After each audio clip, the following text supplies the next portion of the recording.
I'd like to thank Mr. Saravia for his remarks, at the same time his use of time.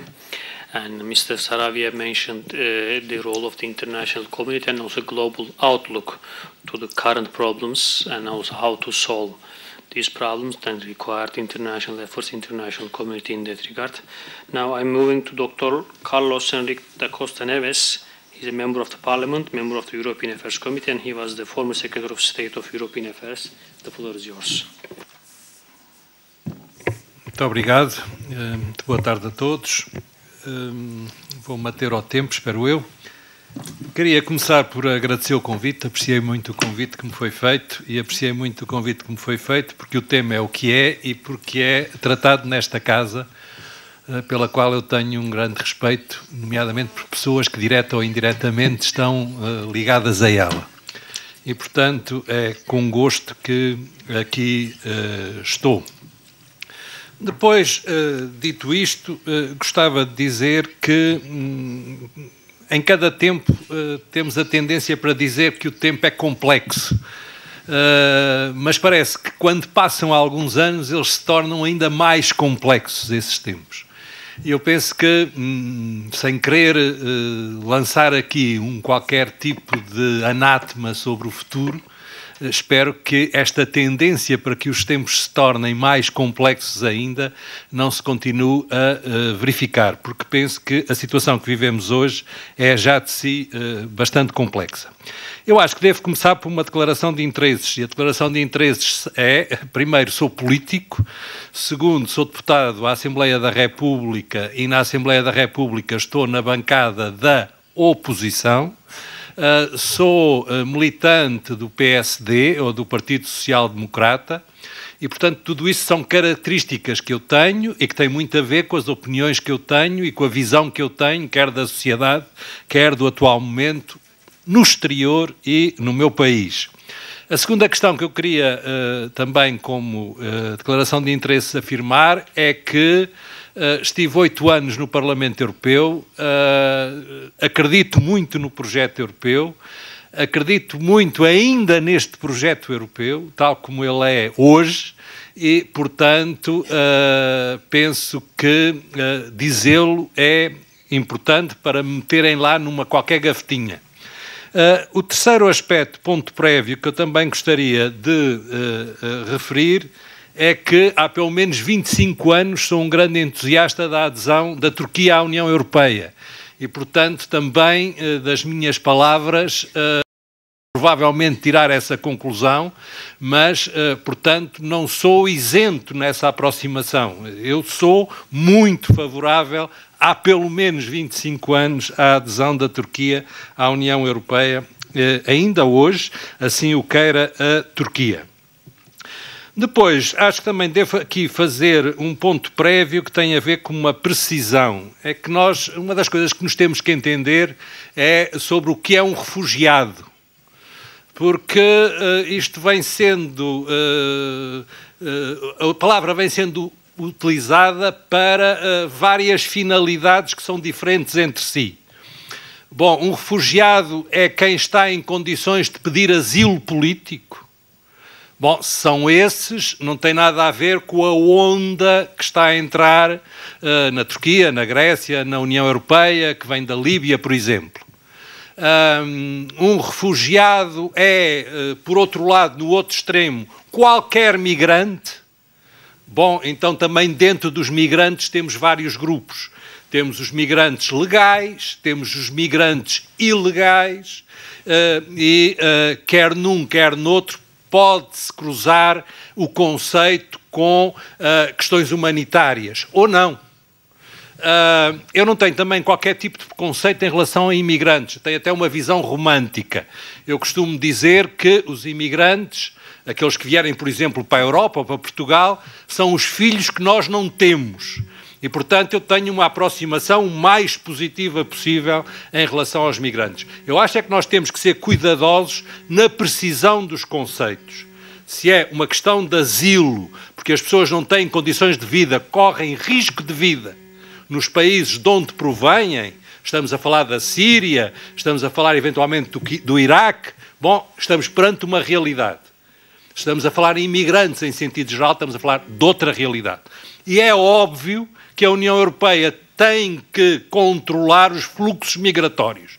Todos os países controlam os fluxos migratórios. E, portanto, a Europa tem que o fazer. E tem que o fazer numa situação especialmente difícil, porque tem que conciliar isso com a livre circulação de pessoas dentro da União Europeia. E, portanto, aquilo que normalmente se designa o Acordo de Schengen.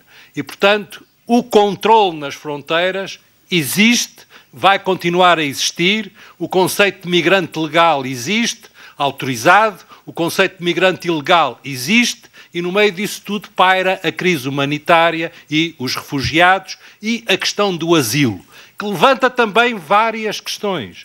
E uma das questões que levanta é se nós temos o direito de dizer, em relação a quem pede o asilo, para que Estado vai. Não é tudo tão simples como às vezes parece. Agora vão 30 para Portugal, 20 para a Espanha, 500 para a Finlândia, 200 para a Suécia. Sim, solidariedade e precisamos de chegar a um acordo. E não podem ir todos para a Alemanha, facto. Mas não há uma vontade também de quem pede asilo? Esse não pode dizer que prefere o frio ao calor, ou o calor ao frio, ou que quer estar em Portugal, ou que quer estar em França, ou que quer estar noutro sítio qualquer, que quer estar nomeadamente em França porque tem família em França, ou porque fala francês. Portanto, a questão, quando se reduz à simplicidade demasiada, também se contribui para não a resolver. E, portanto, a questão é realmente complexa. Dito isto, sucedem-se as reuniões de chefe de Estado e de primeiros-ministros da União Europeia à volta deste tema. Portanto, o tema é realmente complexo. E a Europa tem 500 milhões de habitantes, 28 Estados-membros e, portanto, tem perspectivas diferentes sobre a questão. Em relação a esta, os Estados-membros estão sujeitos a pressões diferentes. Nós estamos numa posição muito confortável. Muito confortável. E, portanto, quando a própria Suécia admite a possibilidade de organizar charters para pôr fora da Suécia migrantes, nós estamos realmente confrontados com uma situação difícil. Eu digo a Suécia porque costuma ser um dos campeões neste espaço das políticas humanitárias. E, portanto, as reuniões sucedem-se. Houve uma reunião do Conselho Europeu a 19 de fevereiro, em que se trataram estas questões que eu aqui abordei assim genericamente. Há uma nova reunião a 17, 18 de março, e mesmo hoje, com grande previsão por parte da organização, se realiza uma cimeira União Europeia-Turquia para regular ou para se entenderem sobre estes assuntos. Hoje estará a ocorrer, como já vários dos oradores referiram. As agendas são conhecidas e há um plano de ação União Europeia-Turquia que se gostaria que fosse cumprido, e há um mecanismo europeu, e esta palavra mecanismo, quando associada a europeu, normalmente quer dizer orçamento e dinheiro, que não tem sido cumprido, como também aqui já se referiu, mas que envolve 3 mil milhões e meio de euros. Entretanto, e é o tema também desta conferência, está em preparação um summit ou uma cimeira designada World Humanitarian Summit para o mês de maio, 23 e 24 de maio. Portanto, está tudo a acontecer neste primeiro semestre em termos de cimeiras, de encontros, de busca de soluções para questões muito complexas. A par disto, a União Europeia está a discutir a possibilidade de ter uma guarda costeira comum e, portanto, entrando numa nova área que tradicionalmente é muito da soberania dos Estados, guarda de fronteira comum, o que também é a mesma questão, o que leva a estas discussões todas do que é a soberania no tempo que passa. E há outras questões em cima da mesa que há um ano eram muito importantes e que agora nos passam ao lado. Ou seja, há um ano, há 2 ou 3, era a sobrevivência do euro, era a crise do euro, era o semestre europeu, eram os orçamentos dos Estados-membros da União Europeia, era, portanto, se o euro se aguentava, se não se aguentava. está esse ponto na ordem de trabalhos do próximo Conselho Europeu, 17 e 18 de março. Daqui a 2 semanas praticamente não se fala nele, porque as coisas vão se adaptando em função da sua importância relativa. Claro que é possível que o Conselho Europeu, ou forçosamente o Conselho Europeu, vai falar também de questões como a Líbia, a Síria, o ISIS, o Egito, e são questões de tal forma sérias que, com dramatismo ou sem dramatismo, eu não tenho opinião. Havia um jornal que há pouco tempo titulava uma notícia sobre a Síria dizendo paz ou terceira guerra mundial. E o que é certo é que há ali um grande choque de interesses, vê-se os Estados Unidos, vê-se a Rússia, vê-se a União Europeia, vê-se a NATO, vê-se a Turquia, e, portanto, que a situação não é fácil, não é realmente fácil. Partilha de responsabilidades, com certeza, mas toda a situação é complexa. Quando se fala que entraram na Europa 1 milhão de pessoas no ano 2015, dos tais que era preciso precisar bem quem são, de onde vêm, por que vêm, também convém dizer que 1 milhão de pessoas são muitas pessoas.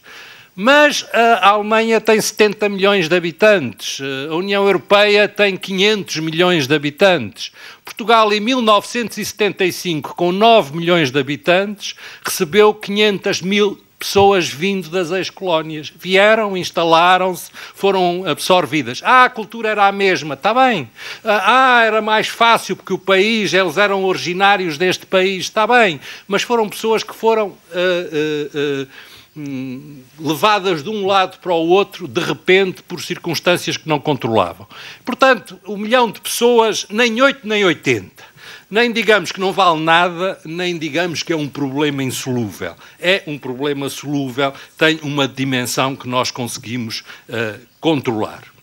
Entretanto, a União Europeia quer aprovar em junho de 2016, daqui a 3 meses, uma estratégia global de segurança e de relações externas.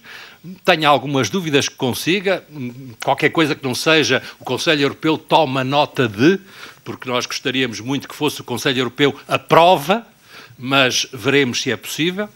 E, por outro lado, a NATO está a rever a sua concepção estratégica, o seu conceito estratégico, e conta a aprovar uma nova abordagem em julho de 2016. Portanto, também daqui a 4 meses. É este o contexto.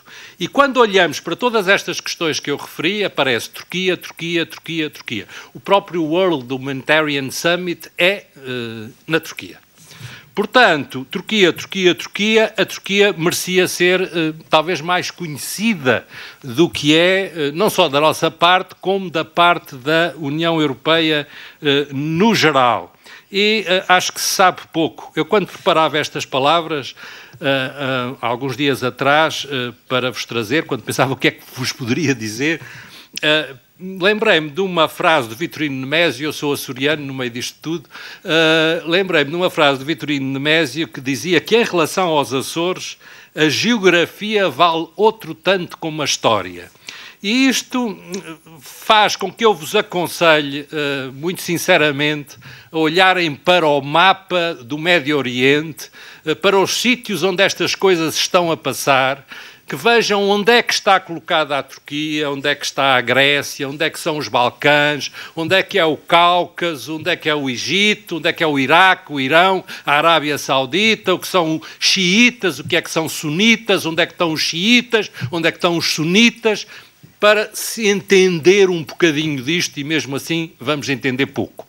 Mas é fundamental olharem para o mapa e verem que a Turquia está colocada onde está colocada. Quem são os Estados que fazem fronteira com a Turquia? Grécia, Síria, Iraque, Azerbaijão, Arménia, Bulgária, Geórgia. E depois vejam que há o Mar Negro e vejam quais são os Estados que estão a bordejar o Mar Negro. E depois olhem para o Mediterrâneo, que também está associado à Turquia, e que vejam Chipre e o que Chipre coloca em relação a determinadas questões em termos de Turquia. E depois olhem para o Mar Egeu, que também fica ali. E olhem para a questão dos curdos e onde é que estão os curdos, que é afirmado como sendo o único povo ou um dos povos mais significativos, 21 milhões de habitantes, sem Estado. E que vejam como é que é o comportamento dos curdos em toda a situação naquela região. Simultaneamente, os interesses que aí andam, no Cáucaso nomeadamente, o controle da energia, o petróleo, os oleodutos, os transportes de gás e, portanto, como é que tudo isso funciona? Liguem à Rússia, liguem à Ucrânia, liguem à Alemanha e depois tiremos conclusões. Portanto, eu não vou desenvolver o tema, aliás, o meu tempo está a acabar, mas deixo-vos esta nota. Como vos deixo mais uma, a última. A Turquia é membro da NATO desde 1957. E, portanto, desde 1952, desculpem, e, portanto, 3 anos depois da fundação da NATO. É um dos primeiros membros da NATO. A NATO é uma organização de defesa comum, que pretende ter outro papel e provavelmente vai ter outro papel a partir de julho deste ano, que já neste momento está a ter outro papel no Mediterrâneo, porque está a controlar esses movimentos migratórios, mas a Turquia é também membro da OSCE, é membro da OCDE, é membro fundador da OCDE, é membro do Conselho da Europa, é observador associado da CPLP, e, portanto, a Turquia é uma potência regional e é tudo isto. Tem pessoas fardadas, portanto, militares, de acordo com os números a que eu tive acesso, 1 milhão, e para além de ter 1 milhão de pessoas fardadas, faz parte de uma política comum de nuclear com a Bélgica, com a Holanda, com a Alemanha e com a Itália, e há bombas nucleares, e das quais 40 estão afectas às Forças Armadas turcas, ou à responsabilidade das Forças Armadas turcas. Portanto, a Turquia é este país. Temos brincado com a Turquia, a União Europeia, quando eu digo temos, ao longo do tempo, porque a Turquia é membro associado da União Europeia desde 1963, A Turquia tem um acordo de união aduaneira com a União Europeia desde 1995, pediu a adesão à União Europeia em 1987, iniciou negociações em 2005, há 11 anos, e até ao momento praticamente não fechou nenhum dossiê dos 35 dossiês de negociação. Portanto, hoje há uma cimeira. Hoje queremos que a Turquia seja associada ao esforço para controlar acesso de refugiados à União Europeia. Mas, verdadeiramente, nunca nos comportámos muito bem com a Turquia, penso eu. Porquê? Porque a Turquia é o que é, a geografia é o que é, a história é o que é, mas uma vez no Parlamento Europeu ouvi talvez a maior explicação de todas, ou a melhor explicação de todas, as explicações difíceis, que é dizer que a Turquia, afinal, tem 80 milhões de habitantes. E perguntava-me um colega inglês, já viste o que era o Parlamento Europeu, se no Parlamento Europeu houvesse mais turcos que alemães? Bom, fica a questão também a vós. Muito obrigado.